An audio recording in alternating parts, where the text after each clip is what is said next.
ఇప్పుడే ఒక వార్త వైరల్ అవుతుంది. అదేంటంటే మావోయిస్టు నాయకుడు మద్వి హిట్మా ఆయన అరెస్ట్ అయ్యాడు అని చెప్తున్నారు. ఒక ఫోటో కూడా రిలీజ్ అయింది. అదేంటంటే సెక్యూరిటీ ఫోర్సెస్ ఒక హిడ్మాని వెనక పెట్టుకొని వాళ్ళు ప్రెస్ మీట్ లో కూడా పాల్గొన్నారు.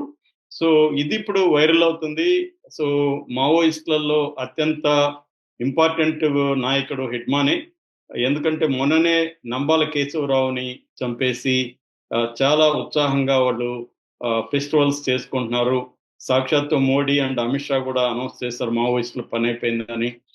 నిన్ననే బస్తరు మావోయిస్టుల నుంచి విముక్తి పొందిందని కూడా అనౌన్స్ చేశారు.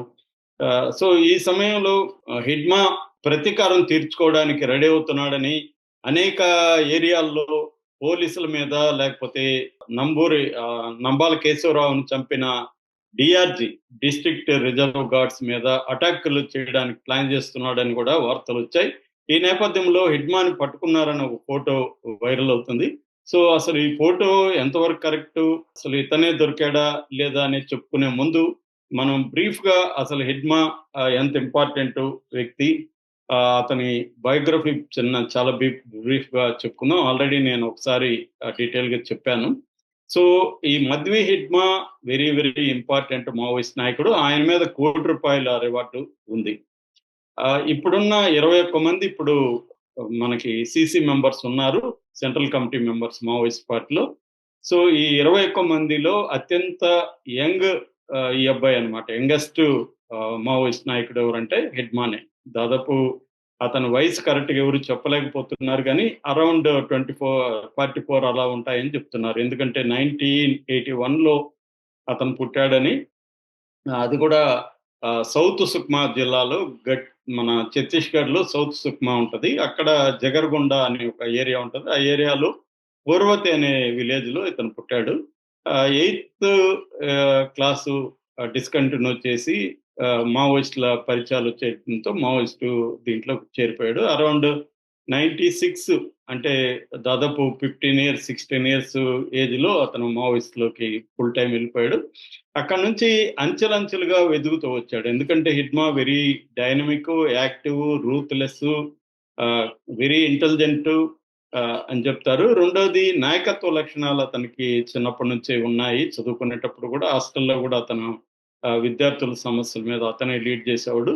సో అలాగా మావోయిస్టులకి తన దగ్గరయ్యాడు. తర్వాత మావోయిస్టులోకి వెళ్ళినాక అతనికి ఒక ఇంటర్నేషనల్ స్థాయి ట్రైనింగ్ కూడా దొరికిందని చెప్తున్నారు. ఫిలిప్పైన్స్ నుంచి కొంతమంది వచ్చి ఇక్కడ ట్రైనింగ్ ఇచ్చారని. నాకు తెలిసి అంతకుముందు ఎల్‌టి‌టి వాళ్ళు కూడా మావోయిస్టులకి ట్రైనింగ్ ఇచ్చేవాళ్ళు వచ్చి ఇక్కడ. ఇక్కడ నుంచి కొంతమంది మావోయిస్టులు జాఫ్నా కూడా వెళ్ళిన సందర్భం ఉంది. మన శివసాగర్ అలియాస్ సత్యమూర్తి కూడా పోయిటరీలో కూడా నేను జాఫ్నాలో మరణించానని ఒక పోయెమ్ కూడా ఆయన రాశాడు. సో అలాగా హిడ్మాక్ కూడా గన్ ఫైరింగ్ దగ్గర నుంచి, టాక్టిక్స్ దగ్గర నుంచి, మందుపాతలు ఎలా పెట్టాలి, ఐఈడీ ఇంప్రూవైజ్డ్ ఎక్స్‌ప్లోజివ్ డివైస్ వీటినంతా ఎట్లా పెట్టాలి, ఎట్లా అటాక్ చేయాలి, ఇవన్నీ కూడా దొరికాయన్నమాట. ట్రైనింగ్ దొరికింది. అతను తక్కువ కాలంలోనే పీఎల్‌జీఏ అంటే పీపుల్స్ లిబరేషన్ గెరిల్లా ఆర్మీ అంటారు. మావోయిస్టులకి ఒక ఆర్మీ కూడా ఉంటదన్నమాట. ఆర్మీ పేరు పీఎల్‌జీఏ. దీంట్లో ఏందంటే బెటాలియన్స్ రూపంలో ఉంటారు. అంటే ఒక 200 మంది, 300 అలాగా బెటాలియన్స్ ఉంటారు. ఇది బెటాలియన్ నంబర్ 1 కి ఈయన హెడ్ అన్నమాట. ఇందులో 350 మావోయిస్టులు ఉంటారు.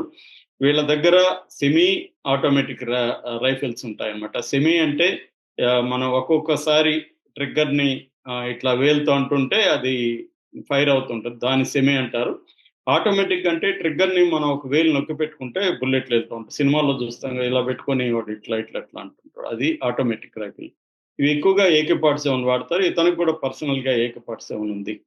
సో దాని తర్వాత మావోయిస్టులకి మొత్తం మావోయిస్ట్ పార్టీ పనిచేసే అన్ని ఏరియాలకు సంబంధించిన మిలిటరీ ఈ పరిభాషలో వాళ్ళకి ట్రైనింగ్ ఇవ్వడం, లేకపోతే ఆయుధాలు కొనుగోలు చేయడం, ఆయుధ రిపేర్ వర్క్‌షాప్ నిర్వహించడం, ఇవన్నీ చేసేదానికి ఒక మిలిటరీ కమిషన్ ఉంటదన్నమాట. ఈ మిలిటరీ కమిషనే మొత్తం ప్లాన్ చేస్తుంది. ఆయుధాలకు సంబంధించి మొత్తం నిర్ణయాలను కూడా మిలిటరీ కమిషన్ తీసుకుంటది. ఇతను మిలిటరీ కమిషన్ చీఫ్‌గా కూడా ఉన్నాడనేది కూడా వార్తలొస్తున్నాయన్నమాట.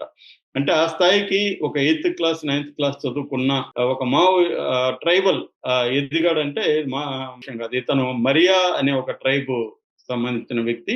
వీళ్ళని బస్తిరియా అని కూడా పిలుస్తారనమాట. ఇది అక్కడ ఎక్కువగా ఉంటది. ఆ ఏరియాలో ఈ ట్రైబే ఎక్కువగుంటారు.